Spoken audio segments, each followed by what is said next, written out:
ایک بھائی نے سوال پوچھا ہے یوگا کیسے کرنا چاہیے، بہترین طریقہ بتائیں۔ میرے محترم بھائیوں، ہمیں یوگا کرنے کی ضرورت ہی نہیں ہے۔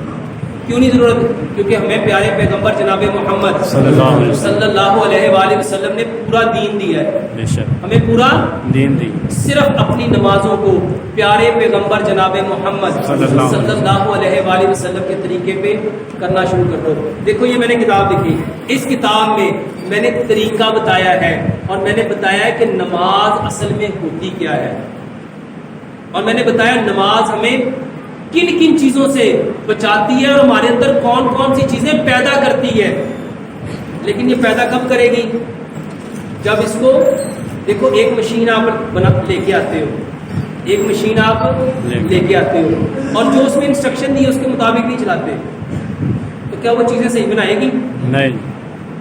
میرے محترم بھائیوں، نماز بھی ایک طریقے کے مطابق ملی تھی، اور وہ طریقہ کس نے بتایا تھا؟ پیارے پیغمبر جناب محمد صلی اللہ علیہ وسلم۔ میرے محترم بھائیوں، جو نبی صلی اللہ علیہ وآلہ وسلم کے طریقے مطابق 5 وقت نماز پڑھتا ہے نا، اس کو کسی یوگا کی، کسی اور ایکسرسائز کی ضرورت پڑ ہی نہیں سکتی۔